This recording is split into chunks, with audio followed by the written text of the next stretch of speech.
حضرت خضر علیہ السلام آئے، کہنے لگے حضور شیخ عبد القادر جیلانی سے کہنے لگے آپ دعا نہ کریں، میں پیغام لے کے آیا ہوں، اس کے نصیب میں ہی اولاد نہیں، نہ کریں دعا، نے کر دی پر یہاں تو ہے ہی نہیں۔ تو یہ لاڈلے ہیں نا رب رسول کے، اللہ رسول کو منا لیتے ہیں۔ تو غوث پاک کہنے لگے اچھا نہیں اس کے نصیب میں دعا، چلو ٹھیک ہے، اولاد کوئی نہیں، کوئی نہیں۔ پھر ہاتھ اٹھائے، کہ اللہ تجھے پتا تھا نا کہ یہ میری طرف آ رہی ہے، اور اللہ تجھے علم تھا نا میرے دروازے تک آ گئی ہے، اور مالک تجھے پتا تھا نا دعا کا کہے گی اور میں دعا کروں گا، تو جانتا تھا نا۔ اچھا میں سمجھ گیا، اب یہ لوگوں سے جا کے کہے گی میں عبد القادر تک بھی ہوا یوں پر میرا کام نہیں بنا، ملا کچھ نہیں، یہ کہے اور دو آنسو شیخ عبد القادر جیلانی غوث پاک، اللہ اچھا ٹھیک ہے، یہ کہے گی نا میں ہوا یوں، ٹھیک ہے کوئی عرض نہیں۔ لفظ کہے حضور غوث پاک نے تو جناب خضر وہیں کھڑے کھڑے کہنے لگے عبد القادر تیرے بھی قربان جاؤں، اور تیرے رب کے تیرے ساتھ پیار کے بھی قربان جاؤں۔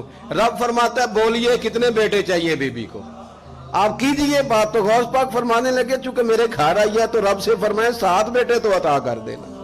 او بھائی اتنی سی بات نہیں لوگوں کی سمجھ میں آتی کہ میرا کوئی لاڈلا پیار والا ہو تو میں مان جاتا ہوں، تو جو رب رسول کے لاڈلے وہ جب بات کرتے ہیں تو اللہ رسول بھی مان جاتے ہیں۔ بھائی اتنی سی بات ہے۔ ایک شخص نے آ کے کہا حضور میرا والد انتقال کر گیا ہے، رات خواب میں دیکھا بڑے عذاب میں، لوگ بڑے پریشان ہوتے ہیں ان باتوں بڑے، لیکن میں بڑے دلائل قائم کر سکتا ہوں۔ آپ ہمیں کیا ملنگ سمجھتے ہیں کہ ہم جو بات کریں گے بغیر دلیل کے کریں گے؟ بیٹھ کے لوگ کہانیاں سنا رہے ہیں کہ جناب غوث پاک ایسے کر سکتے تھے، یہ کیسے ہو سکتا ہے؟ تو جو کہانی تم سنا رہی ہے تو کافر بھی سنا رہا ہے۔ وہ کہتا ہے اگر تمہارا رب سارا کچھ کر سکتا ہے معاذ اللہ تو پھر اسے کہو فلانا کام کرے، اس کا کیا جواب ہے تمہارے پاس؟ بڑی بڑی عجیب لوگ کہانیاں کرتے ہیں اور شرم نہیں آتی اللہ والوں کے بارے میں اتنی کچی اور غلیظ زبان استعمال کرتے ہیں۔ اور مجھے کہنے والوں پر اتنا شکوہ نہیں جتنا سننے والوں میں شکوہ۔ ایسے لوگوں کو سنتے ہو جو توہین کرتے ہیں رب کریم کے بندوں کی؟ سنو، حضور غوث پاک سے آ کے کہا حضور میں نے رات خواب میں اپنے والد کو دیکھا عذاب میں بڑی تکلیف میں ہوں، میرے ابا کے لیے دعا کر دیں۔ تو غوث اعظم فرمانے لگے وہ یہاں کبھی آیا تھا؟ بیٹھا تھا؟ حدیث ہے صحیح بخاری میں صحیح مسلم میں کہ ذکر والوں کی مجلس میں بیٹھنے والا بدبخت نہیں رہتا، اللہ اسے سعید بخت کر دیا کرتا ہے۔ یہ حدیث ہے بخاری مسلم میں حدیث۔ اب تم حدیث ماننے سے بھی انکار کرو گے؟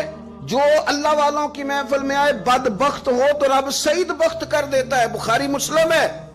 جو ذکر والوں کے ساتھ بیٹھے تو رحمت اسے گھیر لیتی ہے۔ اس نے کہا حضور میرے والد آئے ہیں آپ کی محفل میں۔ تو غوث پاک نے بچھا لیا مچھلا، کہا مالک تیرے محبوب کا فرمان ہے نا کہ جو ذکر کی محفل میں بیٹھے انہیں رحمت گھیر لیتی ہے، ان پر سکینہ نازل ہوتا ہے، وہ بدبخت ہوں تو سعید بخت ہو جاتے ہیں۔ تو اللہ پھر بندہ نمازی کرنا، وہ ہمارے ساتھ بیٹھا کرتے تھے، مہربانی فرمانا، کرم نوازی فرما۔ وہ شخص کہتا ہے میں رات کو جا کے سویا تو خواب میں ابا ملے،